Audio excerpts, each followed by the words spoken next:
Pinalatan mga kababayan si Inday ni Manila Representative Rolando Valeriano. Kinastigo ng todo sa kanyang privilege speech kahapon. Sabi mga kababayan ni Valeriano, dahil sa walang modong ugali. Masamang ugali po ni Inday, walang modo. Dapat niya, huwag iboto si Inday pag tumakbo sa pagkapangulo sa 2028. We deserve better, anya. Sabi po ni Valeriano. Yan o, Manila lawmaker calls out Sara Duterte's rude behavior. We deserve better. Sabi dito sa balita ng Politico News. Sabi sa Manila Bulletin, Manila Solon tells Pinoys not to elect VP Sara as president, wonders who her true boss is. Sino kaya niya yung totoong amo nitong si Inday? Patama niya mga kababayan sa Vice Presidente na no comment sa China.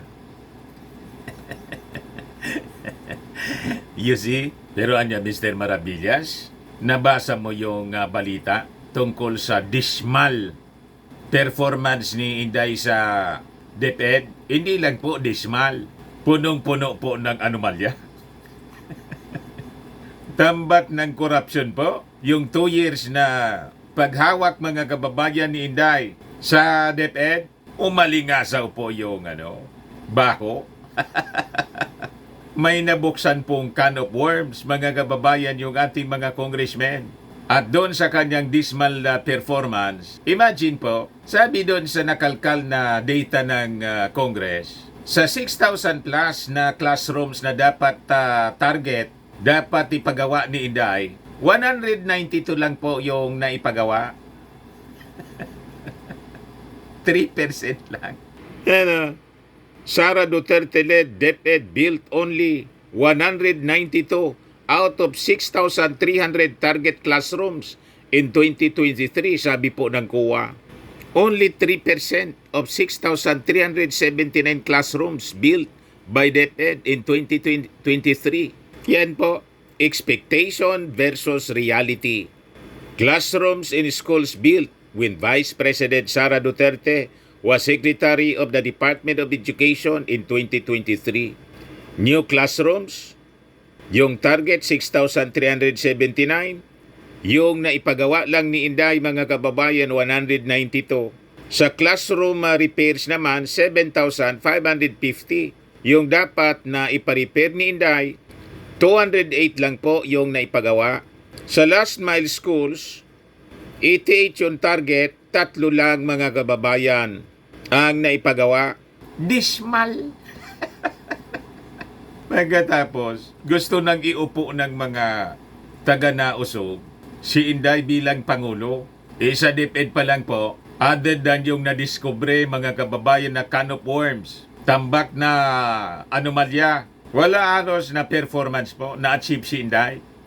Sa loob ng 2 years, DepEd pa lang yan.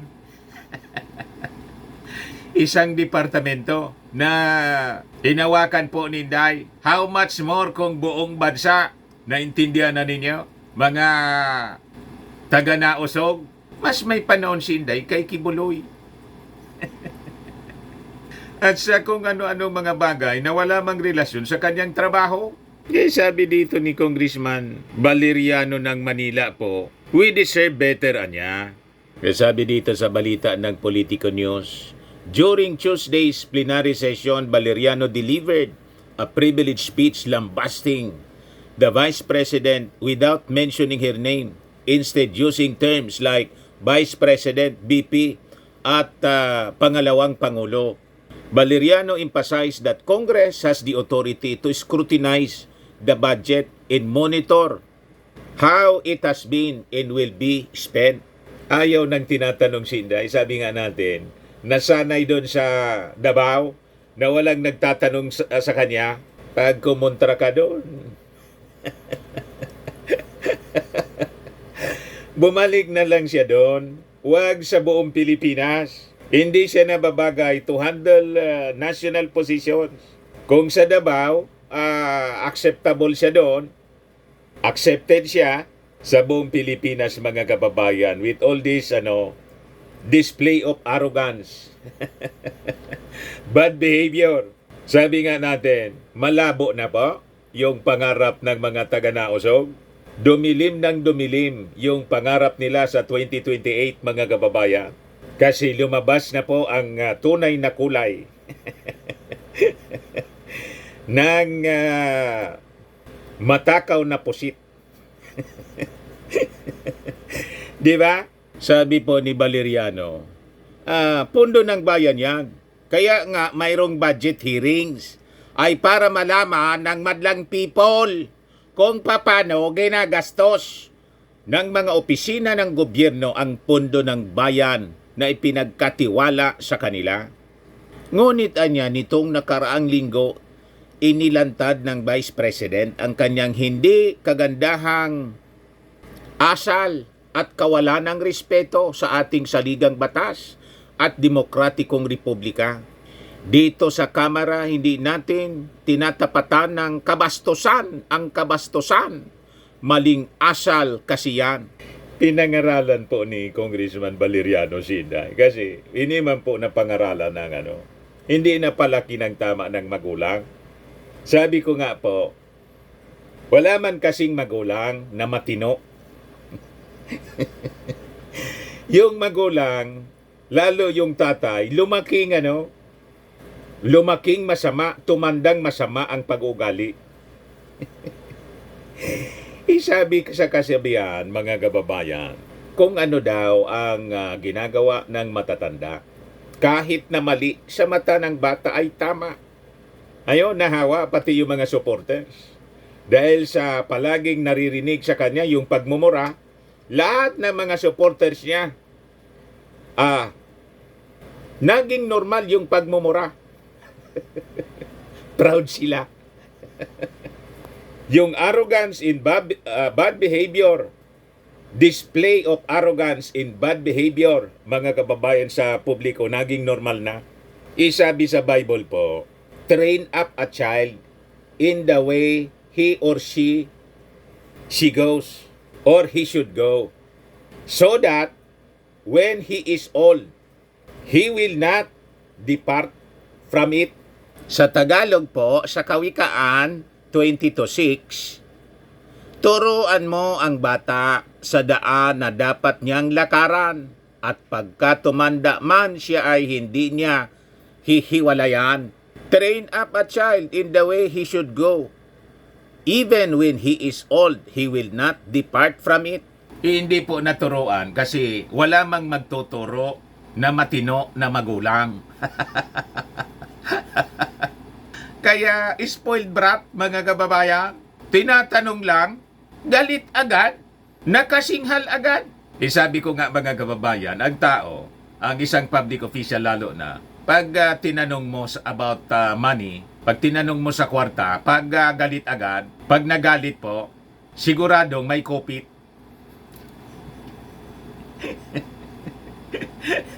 Di ba?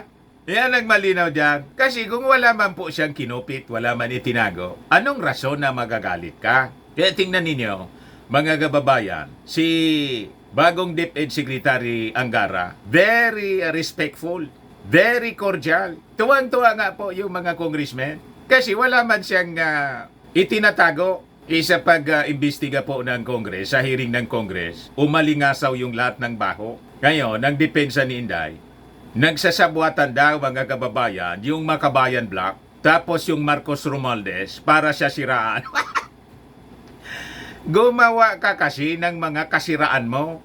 Ang gustong mangyari, mga kababayan ng mga Duterte, pabayaan lang sila sa kanilang mga masasamang gawain. Hindi man po pwede ang ganoon. Yung kwarta ginagamit nila, hindi nila personal. Kaya may karapatan tayo na magtanong. Yung Congress may karapatan na magtanong kung paano ginastos yung pera ng bayan. Yan ang punto rito ni Congressman Valeriano. Sabi ni Valeriano, hindi natin tinatapatan ng kabastusan. Ang kabastusan, maling asal kasi yan. Valeriano also chided the Vice President for mistakenly thinking that no one would oppose her and that she has the power to order the committee. Isang karuwagan at pag-iwas sa tanong ang kanyang sagot.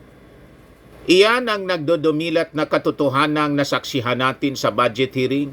Takot sa mga lehitimong mga tanong ng taong bayan. Kaya yung description po ni, tama, description ni party list Congresswoman Franz Castro, may sapositan niya. Pag tinatanong, pag nasosokol, bumubuga ng maitim na tinta.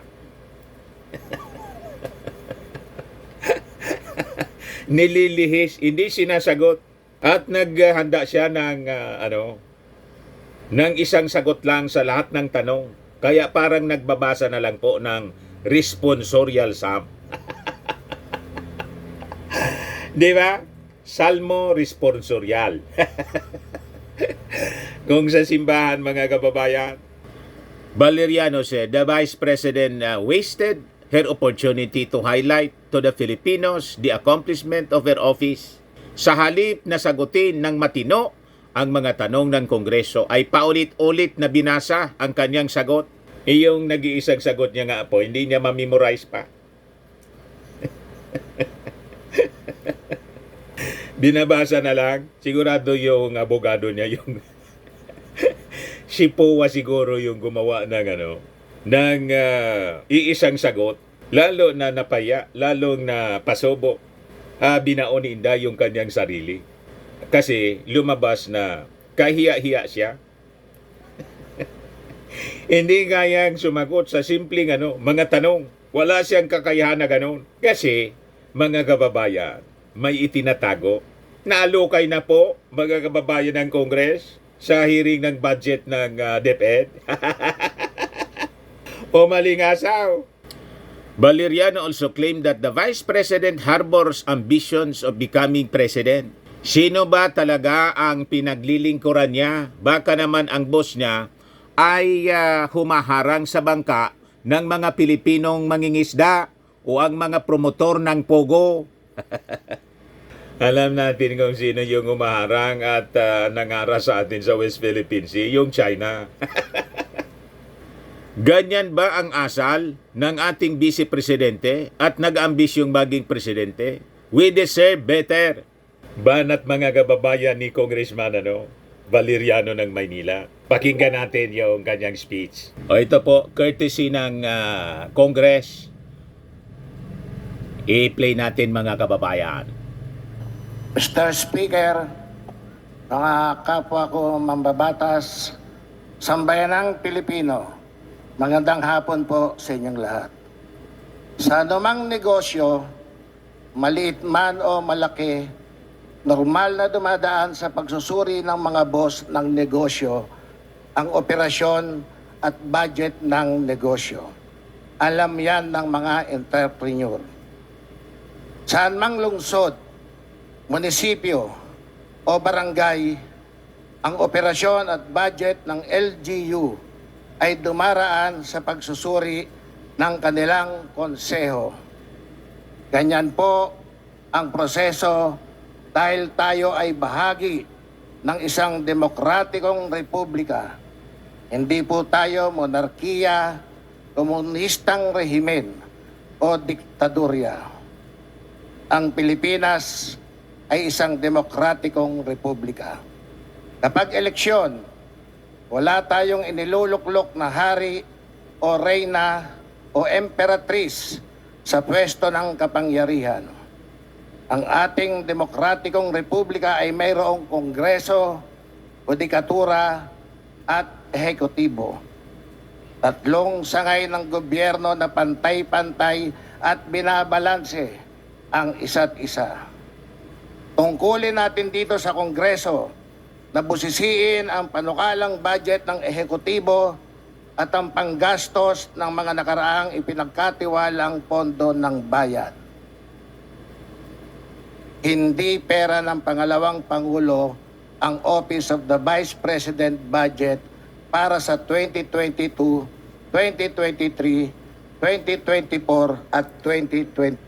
Pondo ng bayan yan. Correct. Kaya nga mayroong budget para malaman ng madlang people kung paano ginagastos ng mga opisina ng gobyerno ang pondo ng bayan na ipinagkatiwala sa kanila. Tama! Ngunit, itong nakaraang linggo, inilantad ng Vice President ang kanyang hindi kagandahang asal at kawalan ng respeto sa ating saligang batas at demokratikong republika.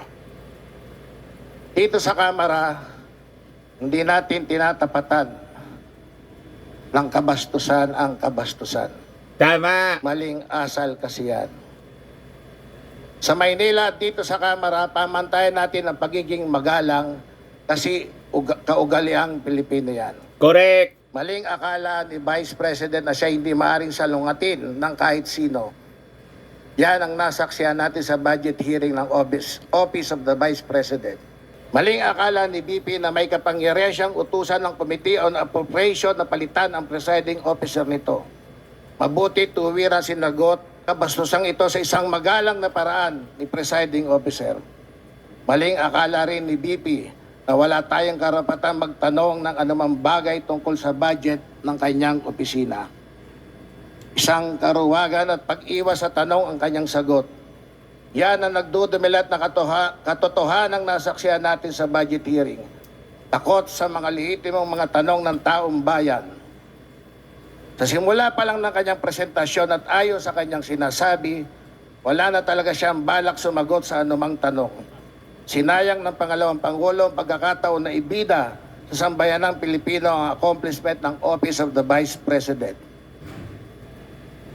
Pagkakataon na sana niyang patunayan sa Kongreso at sa sambayanan kung sino ang naging beneficiary ng kanyang mga socio-economic programs. Ang nakakapagtaka sa kanyang budget ng 2023, 2024 at 2025 ay bakit sa National Capital Region lang nakalaan ang mga ayuda programs niya.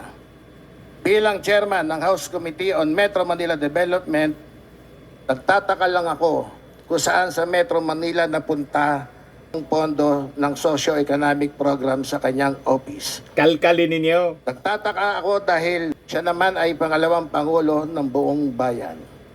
Sinayang din ng pangalawang Pangulo na ibida sa Kongreso at sambayanan kung ano o kung kanino nakipagpartner ang Office of the Vice President. Sa kanilang 2025 budget proposal, mayroong 977,615 beneficiaries. Nasaan na ito? Totoo ba ito lahat at verified ba? Sabi ng OBP sa kanilang budget proposal, nagkaroon din sila ng 793 strategic partnership noong 2023. Nasaan ang lista ng strategic partnership at mga strategic partnership agreements? Tapos, At kapag walang totoong lista ng beneficiary, totoong dokumento ng strategic partnership, hindi malayong maghinala ang taong bayan na nawala ang pondo ng bayan para siguro sa darating na panahon. Sa halip na sagutin ng matino ang mga tanong ng Kongreso ay paulit-ulit lang na binasa ang kanyang sagot. At bilang pagtatapos, nais ko lang pong ipaalala sa mga botante at sa Maynila at sa buong bansa, hindi nararapat sa atin, lalo na't siya'y nag-aambisyon na maging Pangulo, ang ayaw magsabi kung saan ginastos ang pondo ng bayan. Sino ba talaga ang pinaglilingkuran niya? Baka naman ang boss niya ay humaharang sa bangka ng mga Pilipinong mangingisda o ang mga promotor ng Pogo.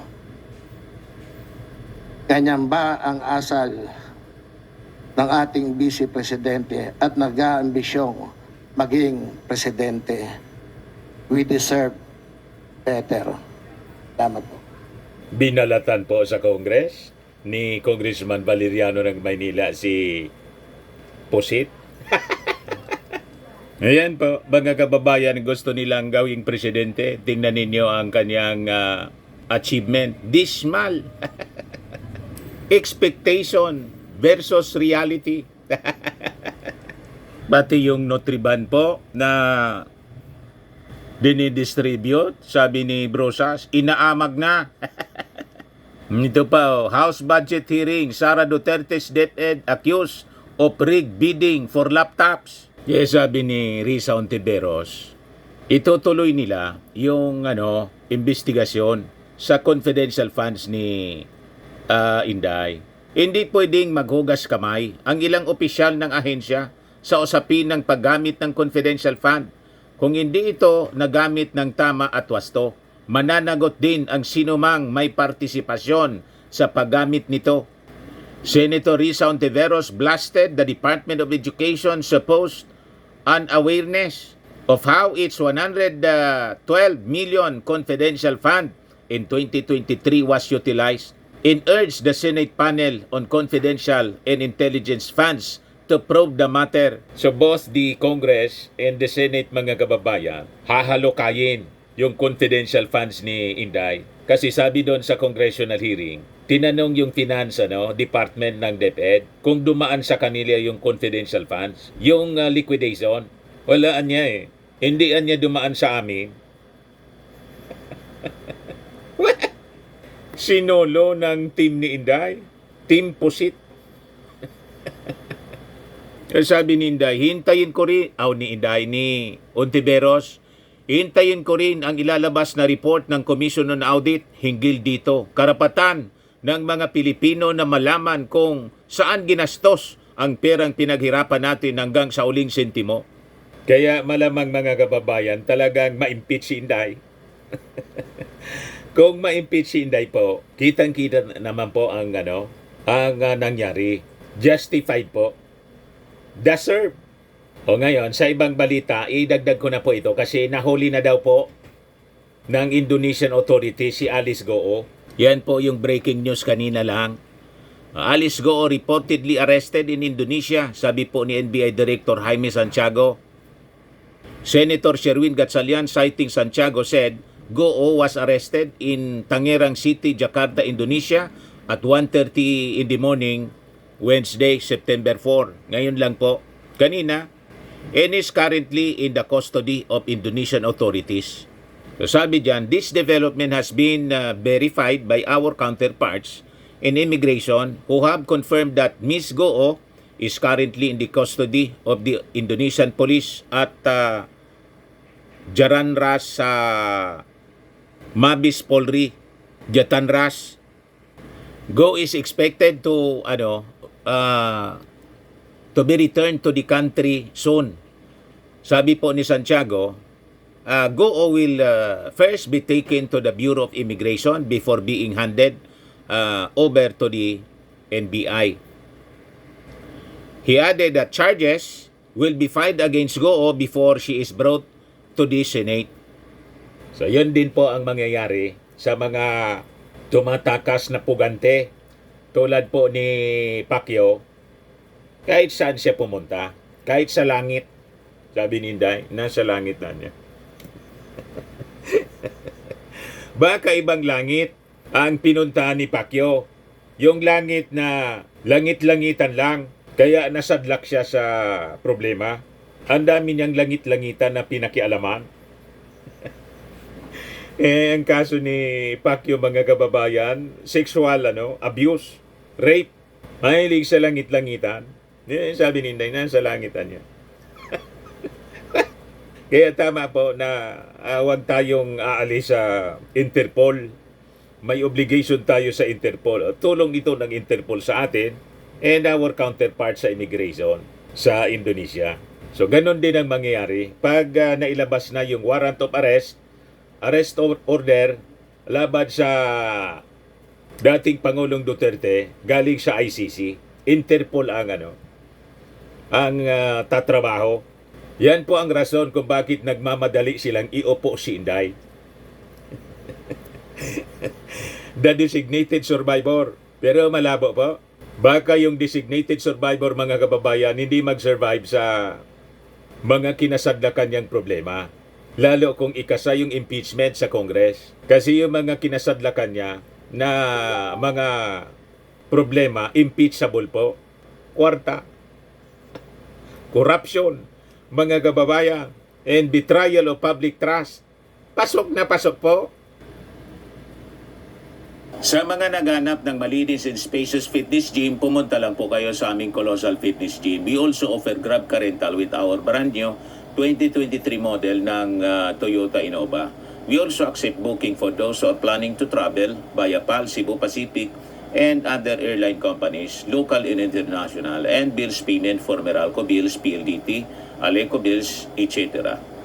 Ang Colossal Fitness Gym is located at 3rd floor Security Bank Building, Landco Business Park, Legazpi City, Albay. For inquiries, look for Chilon Maravillas. Contact number 0966-802-0949. Yan yung aming Innova. Lagi na pong matao sa amin. Pati mga foreigners po, tingnan ninyo. Mga British tourists sila. Ang lalaki ng katawan na, mga kababayan, nag-gym sa amin. Ito naman po, Indian National. Ito mga mga European sila. Ito naman yung bago naming product na binibenta online, iGlow Serum. Whitening po siya galing sa South Korea. Tingnan ninyo yung epekto sa aking anak na architect entrepreneur, Riz Maravillas. For inquiries, look for Riz Maravillas on FB. Ito naman po, Firmax Framing and Lifting Cream. Pinapahid po ito sa mga pulses and affected area. Mainam po ito sa mga pains at paninigas na mga kaso-kasuan. Ito po, Automax Radiant Serum. Sa mukha naman yung application. Anti-aging po siya. You will look 10 years younger than your age.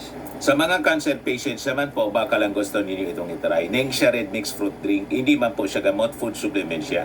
Kaya lang, gawa siya mga kababayan sa goji berry. Yung goji berry may anti-cancer properties. Yung mga inquiries ninyo, dumiritso na lang kayo sa aming messenger sa Facebook para masagot namin agad. Ayos po, ako po si Dante Maravillas. Bye-bye. God bless.